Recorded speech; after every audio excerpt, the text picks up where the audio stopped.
His song came to my ears on the first night of my life, so soft and so calm, it took my breath away before I could ever understand what beauty truly was.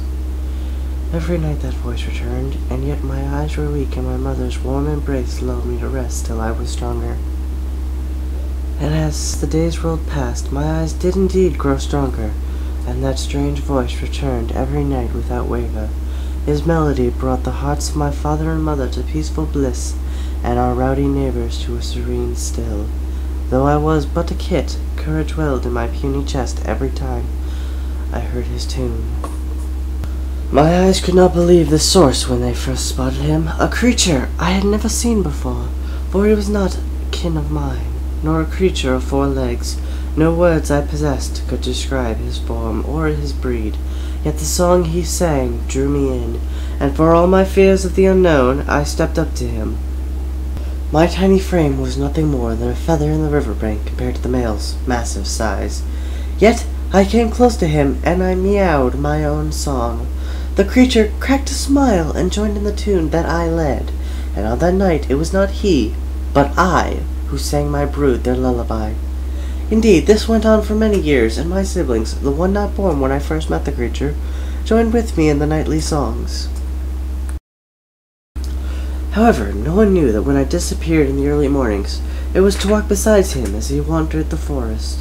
Though he smelled of a foreign world, he acted as if nature that we lived in was his own, and ruled the domain with ease. Weeks turned into months where I would wander by this being's side during the sunlit hours, and our voices would enrapture my kind's ears and bring them to euphoric hopefulness as they dreamt.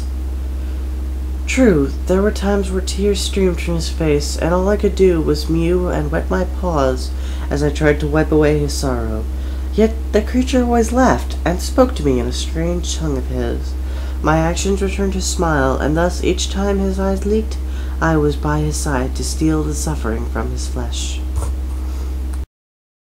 Abruptly it happened. A night where the song should have been was indeed without music. That evening my entire ilk yowled out in misery, for the air was tainted crimson, and copper filled our nostrils.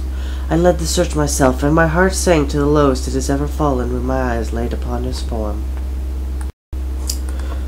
The wonderful man's body was torn, his chest shredded like a blade of grass to our claws. By instinct I went towards his face, which forever formed into a mask of terror. I patted under his eyes to take away the fear, yet his blood had run cold, and indeed he was no more. That night his marvelous voice did not join our choir. Instead his requiem was sung, not just by cats, but by all the forest.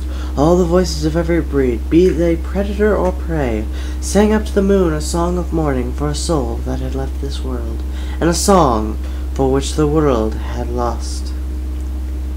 For 3 straight nights we all sang his requiem, and on the 4th night something unexplained happened.